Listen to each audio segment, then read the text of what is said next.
All right. What's up, everyone? Hope you're having a wonderful Thursday. Very excited to be joined by my good friend and fellow commercial real estate investor, Mr. Jarred Elmar today. So y'all are in for a treat. If you have not met Jarred yet, let's see if I can bring him into the stream here. A technological miracle, brother. Welcome. Thank God for you, Sean. Leave this one to me. If you guys are listening to us live, go ahead and say hello, drop a comment, do some networking on the social networking platforms here. This is Jarred and Mai's first live stream together, so bear with us. We're not professional audio video guys. We're professional real estate investors, but that's why you came, to learn from active guys in the business out there doing it every day in the trenches. In fact, you told me, Jarred, earlier that you were running around buildings today out in the field, right? This is I dress up nicer than this, I promise. It's not good to wear a sport coat with a bunch of warehouses.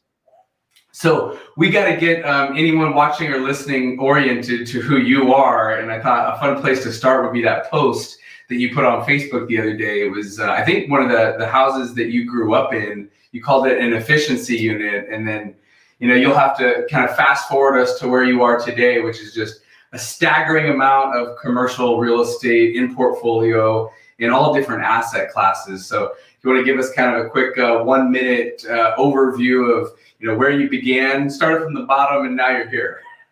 Started from the bottom, now you're here. Yeah, I mean, listen, I was raised with no dad. Mom had her own challenges, and other than a grandfather, I kind of raised myself. My grandfather took me in, and it was a 300 square foot studio apartment in Hollywood, Florida. And that was, that was my upbringing, in a 300-foot studio apartment. I did not do well in school. I dropped out of high school shortly before I finished up my senior year, or right before I would have graduated, a few classes short, because I was on my own. I left the house at 17. I never looked back.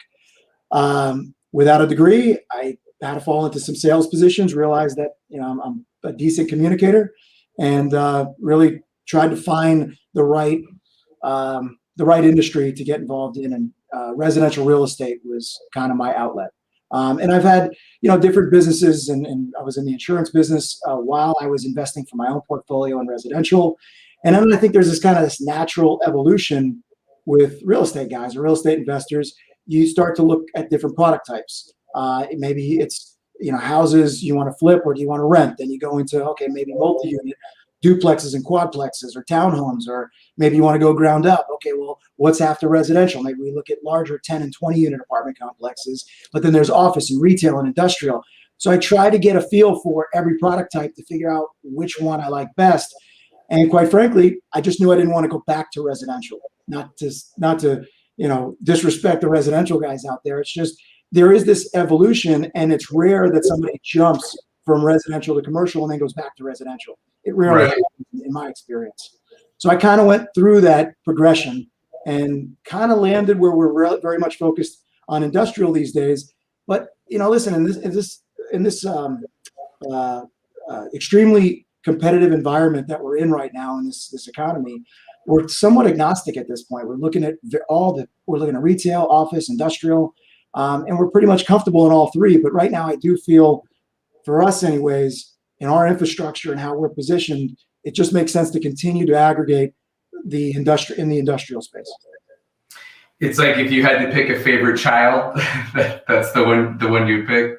Yeah, I mean, your favorite child is the one that's not a teen quite yet. So that's kind of how I feel about industrial. Industrial is still the cute little 6-year-old that wants to hold your hand when crossing the street and wants to hang out with you. Okay, let me back up just a second for anyone listening. So, for someone who got started dabbling in single family, what was it that attracted you to commercial? Because I think probably 90% of real estate investors out there focus predominantly on residential. So how did you get exposed to it? What was it that piqued your interest? Why have you double, triple, 10x down in this category versus going back to residential? Like, what was it that maybe other folks aren't aware of? I know in the beginning I had no clue, right? And so what was it that piqued it for you? I think for us, it was just the ability to scale, or the lack thereof. My model was to hold on to the single family homes build a portfolio, rent them out, and at some point sell the portfolio. It was slow, and quite frankly, I had a partner that was just dropping the ball as the local operator. I was living in Florida at the time, and he was up in Atlanta, and he was dropping the ball, and it was causing me to continue to travel back and forth. And it was just sometimes the management intensity is worth it. For me, the residential side, it just wasn't worth it. It wasn't going to get me where I wanted to go as quickly. So, I reached out. I started to do a lot of research. How do I get smart on the commercial space? There was very little places to go. And Sean, I think, you and I met through the same mentor that took us to another level, and it kind of showed us the light.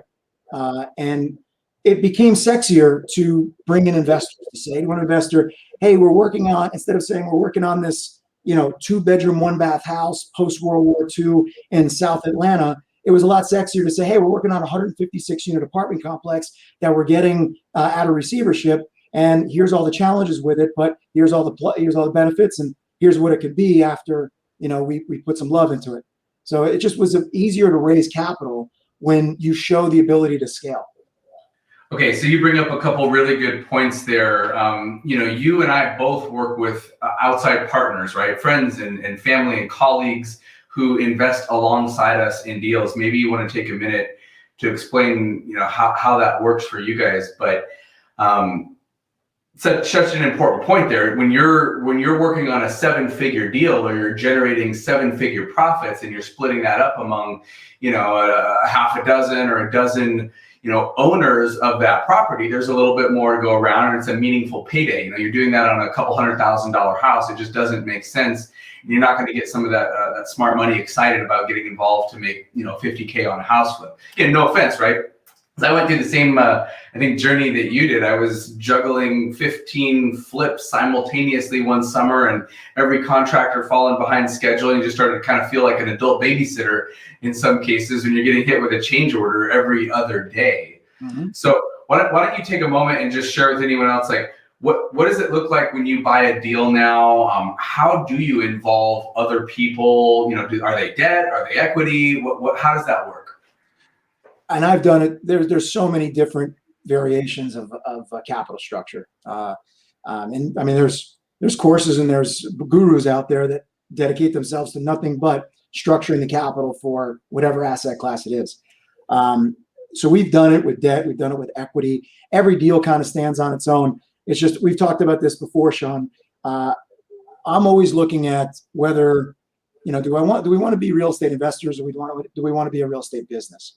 And as a real estate investor, you find that one house or that one building, and you figure out, okay, I'll put this much money into it, and 2 years from now, 3 years from now, we're going to get it wheels up, and we're going to go ahead and sell it into the market, and I'm going to make, X dollars. And I think when you have a smaller mindset where you're okay to do a split of $100,000 of profit, you're looking. I think people get enamored with returns, and for us as operators, returns don't mean anything. Percentage returns don't mean anything, because at the end of the day, it's our time.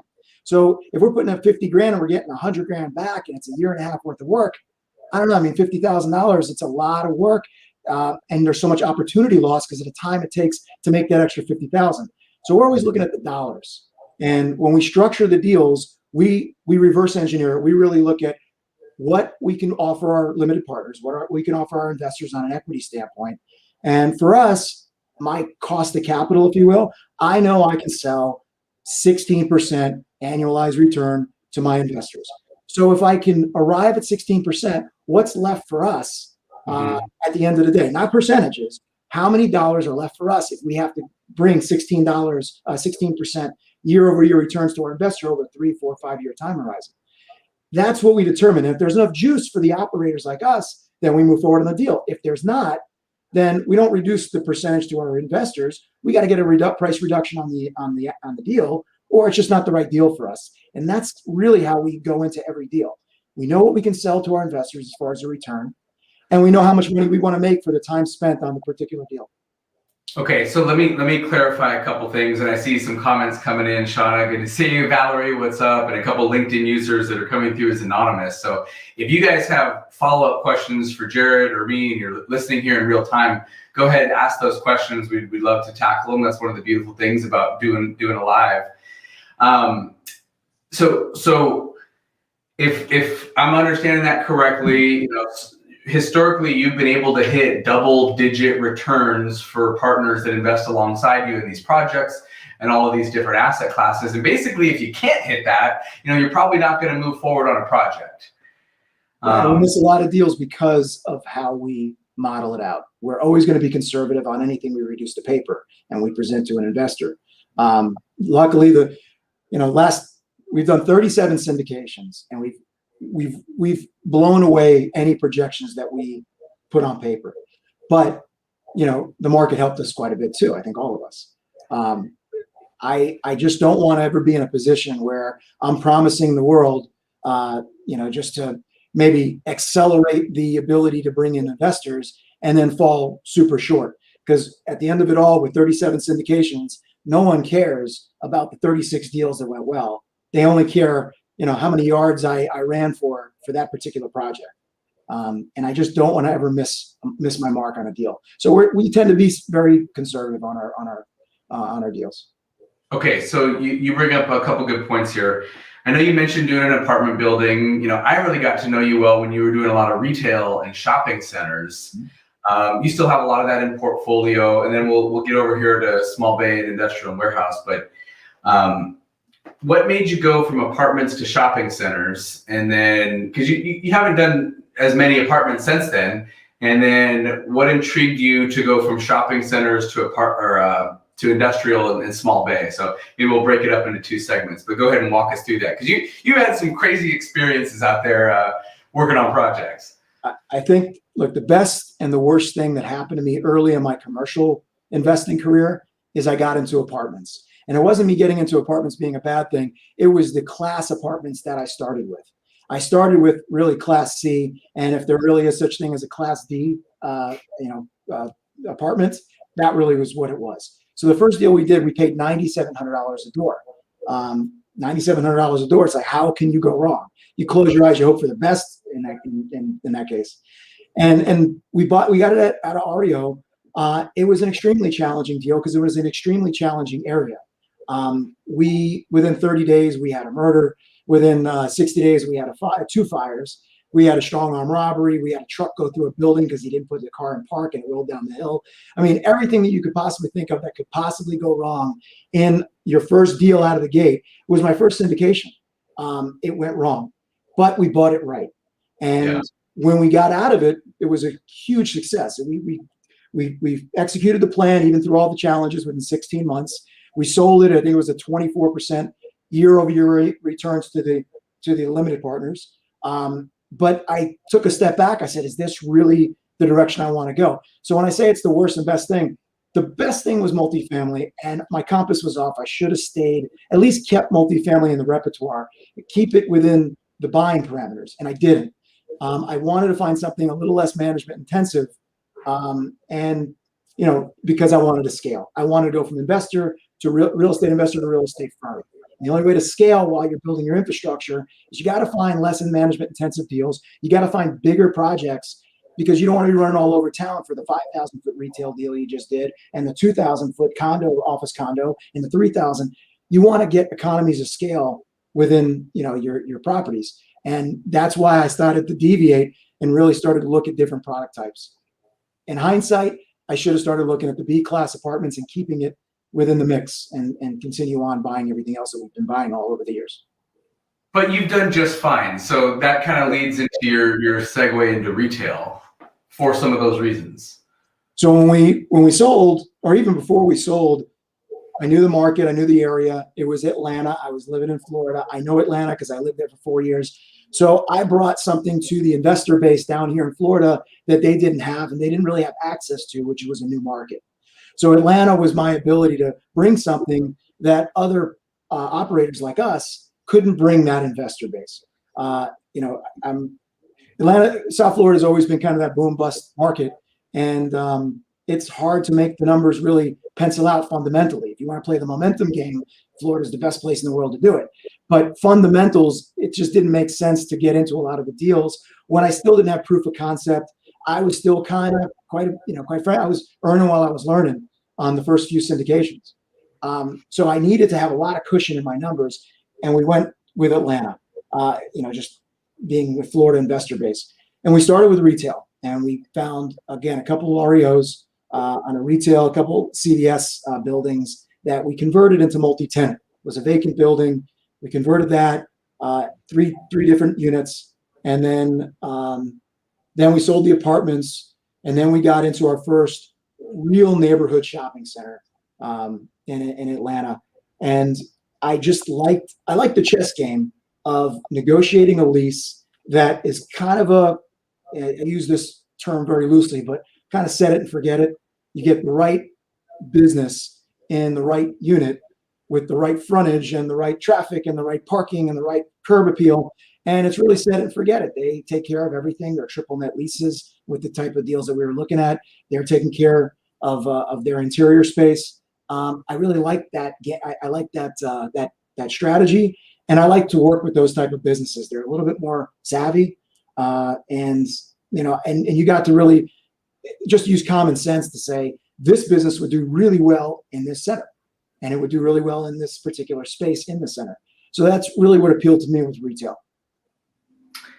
And then last but not least, you find yourself excited and focused on industrial, and maybe you want to define industrial and small bay, because you've just fascinated me with what you've been doing, specifically in small bay. Why that, why today compared to everything else that you've worked on? So this has really started taking place, I would say 6 years ago. 6 years ago, I started to look at, you look at office. I mean, right now, office, kind of a bad word right now, very much in flux.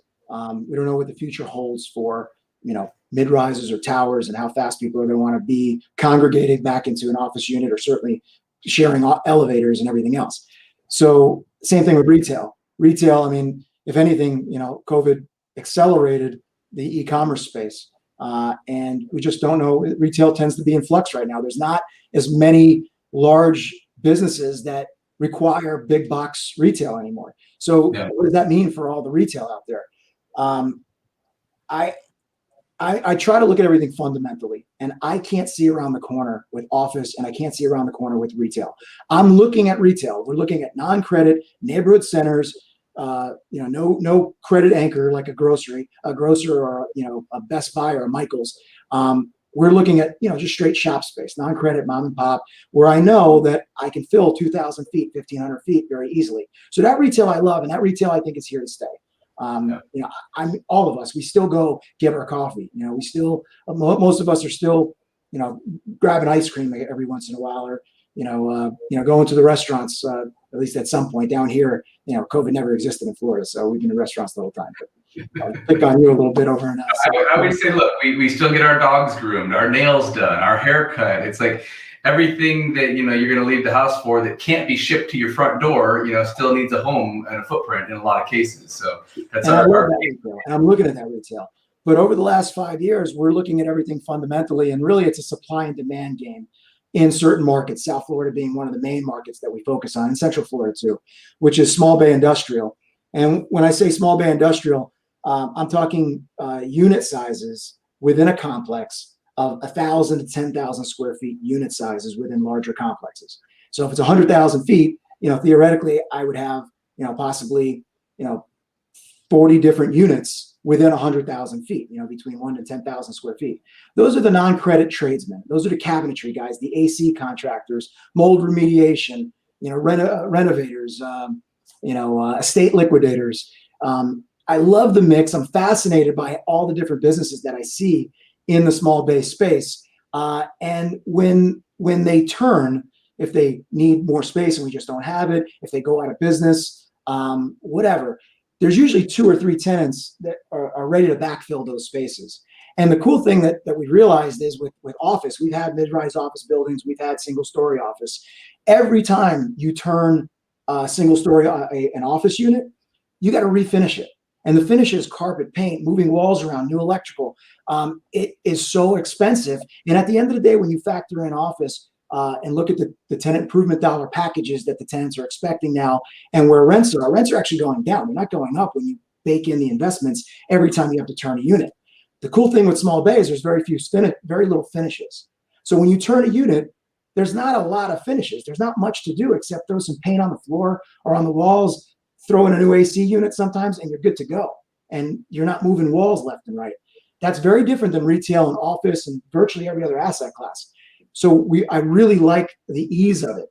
Now, there's a rub. It tends to be a little bit more management intensive because you do have more turnover. You're dealing with non-credit. You're dealing with guys that are really good with their hands, really good tradesmen. The AC contractors, the landscapers that are usually on the field 75% of the day, and they run back to the little office component and their warehouse to pick up a tool or pick up their trailer. Those guys are great with their hands. They're great tradesmen. They're great at their craft. They're not that great at invoicing or following up or all the things that go along with a typical office or business. So a lot of times they get some into trouble. They overextend themselves. They're not charging enough, or whatever, and they go out of business. I mean, it happens. So you are turning more than you would typically in retail or even just straight office. So let's unpack that management intensiveness a little bit, because it almost feels more like an apartment turn, right? It's quick. You're not waiting a long time to backfill. It's like the polar opposite of retail, where it can take us 9 months to get a box filled, years sometimes. Mm-hmm. So yeah, what does that look like? Are you in-house managing? Is there third-party management, or can it be? Walk us through it. It's funny because we'll be together. I'm talking about more internal management versus third-party management. You and I have a very similar model. We're value-add guys. We're going to buy based on what the current value is, and with a lot rolling up our sleeves and implementing our marketing strategies, our style, and our vision. We're going to be able to force the value in those properties faster than maybe somebody who's just trying to clip a coupon and just buying a stabilized asset. I found, because I've done it both ways, I have found that when you internally manage, look, no one cares about the deal more than the money does. And wherever the money's coming from, that's who cares about the deal the most. So third-party management has its place. For us, it does, because we're all over the Southeast, even though we live in South Florida. We're in Atlanta. We're looking at Alabama. We've been in Tennessee. We're in Orlando, Central Florida, West Coast of Florida. So we do have to rely on third-party management. But we are so hands-on. Number one, on the accounting, we do all the accounting. So maybe we have on-site guys, or we have a third-party management company, but we're going to do all the accounting. And we are, we've been able to push the value, and maybe it's because, maybe it's in spite of. All I know is what we're doing has worked. I look at our numbers and our returns compared to some of the competition guys that I know locally, and we're outpacing everybody on returns. And I'd like to believe that's because we built the infrastructure to do everything internally and be on top of everything is as little as it might seem. That's actually worth expanding on a little bit. So describe, I'm more of a one-man band operation. I do rely on my third-party property managers to help me with the collections and the accounts payable and the accounting, and boots on the ground. But you've really built an in-house team. You've got, quite an impressive roster of talent. Do you want to walk us through who those key players are and what they do that, allow you to scale and do this at the level that you are, again, over 1 million feet? What does it take to support that from an infrastructure standpoint? And it's always a juggle. It's a balancing act. I was told a long time ago, overhead walks on 2 legs. You didn't realize that as much as you did the fourth quarter of 2008, when all of a sudden, business comes crashing down, but you still have an overhead that you can't just turn off. So that's always the balancing act, to figure out when are your people at capacity. So we've determined how many square feet based on a certain product type. So in this case, for this conversation, small bay industrial, the type of tenant base that we're going to see. How many square feet can this individual handle? And once we get beyond that square footage, we need to bring somebody else on. So we have that kind of we have it mapped out. Now we sell stuff too, so we continue to rebalance and figure out when are they going to be at capacity now that we sold one, but we bought two. And we do it based on, everything's based on per foot. You know, how many square feet do we have? And right now, with about 1 million square feet, spread between office, retail, and industrial. So we've had to do additional math because of the product types, and some require more time than others. We have currently 2 property managers in-house, 2 accounting in-house, 1 operations, 1 acquisitions, an analyst. And then we're going to be bringing in an admin to kind of help everybody else out. I follow this rule that I got from one of my an entrepreneurial workshop that you're in, I know, Sean, and it was the best advice I ever got when trying to build an infrastructure. We're the visionaries, and I think everybody listening on this call is probably a visionary. We're the guys who are supposed to make it up. We make shit up. That's our job, is to be a visionary and think high level. Your operations guy, the number 2, the new number 2 needs to make it happen. He's got to be the one to take your plan and put it into action. The rest of the team is there to make it repeatable. So you make it up, he makes it happen, everybody else makes it repeatable. And if you follow that framework when you're building an infrastructure, it just keeps you very much focused on what you should be, what your unique talent is, what your unique ability is, so you can stay focused on that. And that's always I find myself falling into the minutia of the day-to-day, and then I remember, okay, I'm not supposed to be doing this. So I follow that rule, and it's served me well. And we're going to continue to build the team as we buy more, industrial. And if we buy retail, we're going to readjust, what team members we're going to need for that. Right. Okay.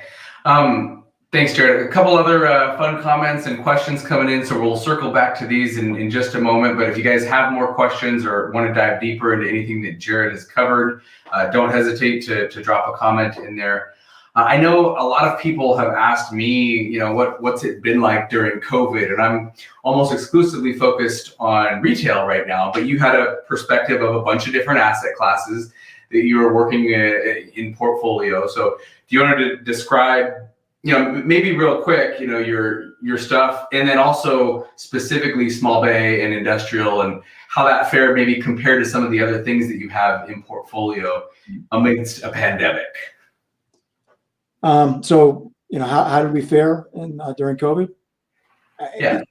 With retail, office, and industrial, you could probably take a guess which one took the biggest hit. Our retail was the one that we were the most concerned about, because, our retail was a lot of experiential: gyms, restaurants, hair salons, kids' bounce houses. We have an indoor mini golf. I mean, we've Chinese buffets.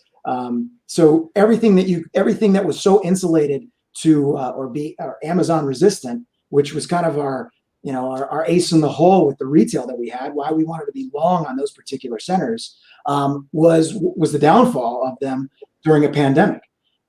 So those, because they've been long-standing tenants, long-standing businesses, multiple location owners, they've all been able to hang on. But those were the ones that we had to offer the most concession.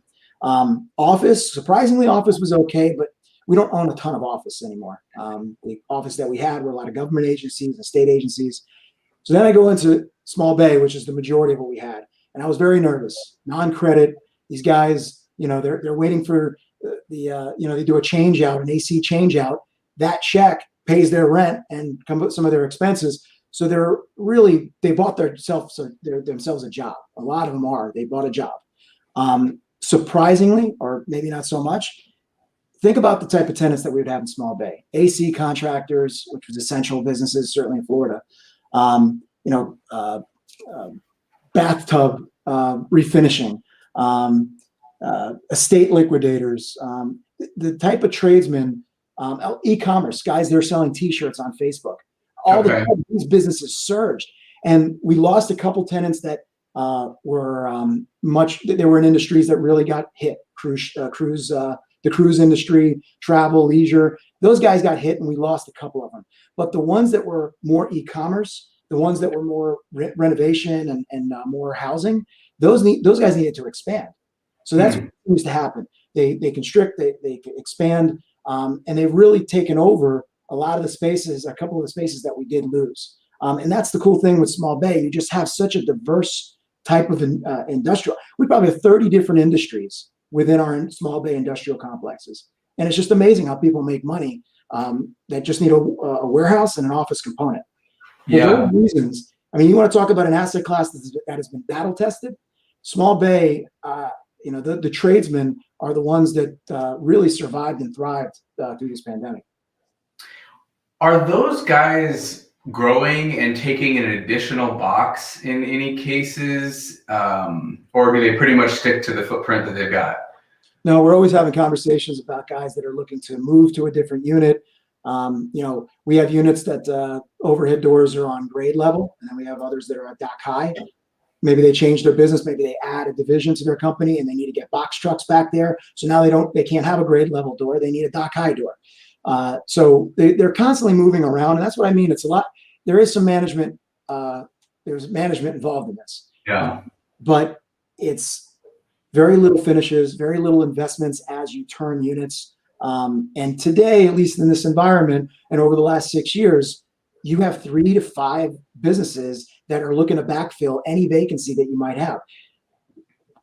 There's industrial and then there's small bay. This is a subset of a larger asset class. The institutional money, they don't want this management intensity. They're not looking for small 1,000 to 10,000 foot units. They don't want 1,500 businesses to deal with. They want 4 businesses that take up 500,000 feet or even more. So it really flies under the radar. And most of the small bay industrial are owned by mom and pops. So you're negotiating when you buy. It's a great story. It's a great backstory. They've owned for 20 years, 30 years. They're tired of taking out the trash. They're tired of the turnover of businesses. They're tired of telling this tenant that he's over parking and having to manage the parking situation. They're just done. And it's a great opportunity for guys like us to go in and just put a better management style in place and just let certain businesses know that a new sheriff's in town and to toe the line per their lease. So walk us through that a little bit more. I mean, you're kind of getting into your buying criteria a little bit for this asset class. Like if I wanted to go out and invest in a small bay warehouse, what size? Is there a sweet spot, right, where you're maybe bigger than a mom and pop, but you're not competing with the big boys in terms of pricing and size? I think you're getting into that a little bit. And then I've got a follow-up for anyone who wants to invest alongside someone like you. What should they think about? So we'll come back to that, but walk us through that buying criteria. Like, is there a sweet spot right now or a size, a footprint that you're most excited about or you see the biggest opportunity in? I think it depends market by market, but with South Florida or just really Florida as a whole, the sizes that are moving, the sizes that are in most demand are the smaller ones. I would say anything under 5,000 square feet, you literally are down for 30 days, 60 days before you have another tenant ready to backfill a vacancy. As you get bigger, there's less and less users. But 1,000 to 5,000 feet, the most management intensive. But those are the ones that you don't have any vacancy. So theoretically, if I just had a complex, 100,000 foot complex, and every unit is 5,000 feet or less, I guarantee you, I'm at least 98% occupied at all times. That's here in South Florida. And again, we have a huge South American base, obviously. And there's a lot of tradesmen within that type of demographic. So that's, you got 5 granite guys in one complex. You got 3 cabinetry guys. So our market, I guess the best thing to take away from this is just know your market. I know my market. I know the sizes that are in the most demand. When I'm looking at a complex to buy, I look at the sizes of the units within the complex. I look at how much parking. I look at the existing tenant base and how much of a headache I'm going to have replacing or backfilling, kind of changing their outlook on how they need to be conducting business because they're over parking or they're just not the right user for the space. We've had that a lot of times too, where they're too much trouble for the existing businesses. Okay, now let's go to kind of part two. If I'm over working on retail in Arizona, but I like you and I know that you know this, and I like this asset class, and I want exposure to Florida. What should I be thinking about as a passive investor who wants to add this to part of my portfolio in terms of either the types of deals that go into, or the operators, to get to know like what separates the guys who are doing really well here from those who maybe fall flat on their face, or a beginner who doesn't know what to look for versus the things that you look at now, because you've got so many repetitions in and you've got so much product in portfolio. The things that maybe you would look back and coach your younger self to look out for. Well, as far as the investor base, I always want to make sure that if an investor is coming in on our projects, they understand what they're investing in. And a lot of them, they just want to deploy capital, and it doesn't matter. They don't care if it's apartments, retail, office, small bay. But when I'm talking to a new investor that might be coming in a small bay complex, they need to understand the risk reward factor. With retail, it could take 2-3 years to fill a vacant space in a retail center, as you know, Sean. So they know that, listen, this is what we're projecting, but it may take us double the time to fill that one space. Now, when we fill that one space, we just increased the value of the center by $500,000. Mm-hmm. So, and that's a happy day once we get that lease inked. But it could take a long time, and we're really just projecting. With small bay, the returns are going to be a little bit lower because right now it is the product du jour. It's certainly down here. The cap rates are trading maybe slightly above multifamily right now, but the idea is the same. Multifamily, that we all know that in this environment, at least with the supply that we currently have, there's not a ton of vacancy really anywhere in multifamily. I mean, you're well into the 90s, and small bay is the same situation. Small bay is the reason small bay is such a high occupancy is it's supply and demand 101. They have not built small bay industrial 1,000 to 10,000 feet since 2006. Very few. I know of 2 projects, and they're small, in South Florida that are currently being built, and partly because it's a headache. You have to spec out every single suite within small bay industrial, and when you do that, it's a partition, electrical service, partition. It's very expensive compared to just putting up a huge 500,000 foot shell and waiting for Clorox distribution or Amazon to decide how much space they need.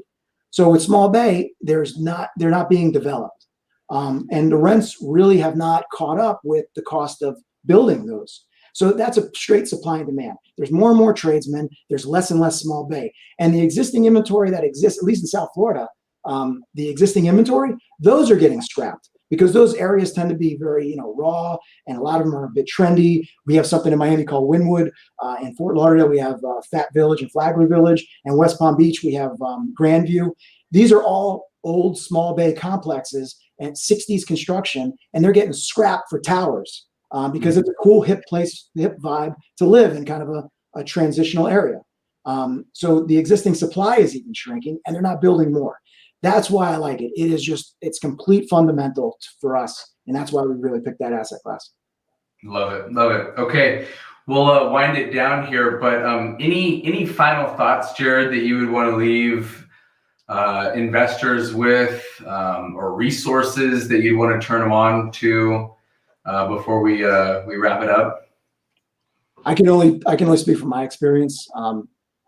I wouldn't change a thing. I loved going from residential single family homes to multifamily, to commercial, to office, to industrial. So you really run the gamut. You really understand what you want to what you want to build hopefully your business into.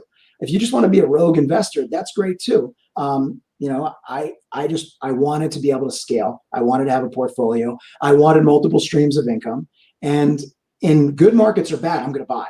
So if I'm going to buy in good markets and bad, I really have to have a huge, wide buying box. And the only way to do that is to be seasoned in all different product types. So that's why I just don't want to let an opportunity go. The hard part is building the infrastructure around all those different product types. And that's probably for a different conversation. But that's really what I would, that worked for us, is to really understand office, retail, industrial, multifamily, single family, so we don't miss opportunities, because we're going to buy in good markets and bad. That's us. That's our plan. Cool. We should do two things. If someone's interested in getting to know you better or potentially investing alongside you in a future project, what should they do, or how should they reach out? I mean, obviously, we're very selective on who we bring in. I mean, it's a good problem to have. But capital is looking for good homes, and that's our job. We look at 30 deals a day to find one deal to make an offer on a week to close on 5 deals a year. It's a lot of mind-numbing time to go through each individual deal. But when we find a deal, rest assured that it's going to be something that should surpass what we project. And I'm putting my money behind it in perpetuity, and I don't financially engineer the deals to take my money off the table through acquisition fees or whatever the case may be. And we internally manage everything, which really separates us from a lot of the groups out there. So if anybody is looking to find out about our next project, please, I don't know if there's an update, a link for us, or check out our website. We'll make sure that we get your information, and we'll make sure that you're on the blast list as the offerings come out. Is it genevagp.com? Yep, genevagp.com. Okay, cool. And then what about brokers? I'm sure there's brokers that are going to see this on LinkedIn or YouTube or Facebook. They've got something that's value add, that's down in your neighborhood. Just reach out to you directly. Look, I love my investor base, but at the end of the day, the brokers are our lifeblood. We get off market, and we have our own different ways of finding true off market deals, dealing direct with sellers. But the reality is, half the deals we see, maybe even 60% of the deals we see, come from the brokerage community, and that they're truly the most important, because they actually create the investment for us to call on the dollars. So they come first. We need the lead flow. So if any of them are listening, and anything in the Southeast. Value-added retail, value-add office, medical, small bay industrial, specifically anything that smells of industrial, please send it our way. We'll get back to you very quickly in regards to whether it works for us or not. Right on, guys. Hey, thanks to everyone who tuned in, joined us live, asked questions. Feel free, in the comments, ask any further questions, because I'm sure Jarred or myself could tackle those after the fact, either in the comments or potentially in a follow-up video. So hope you have a fantastic afternoon. Enjoy the rest of the week, and we'll see you on the next one. Take care. Hello, Sean.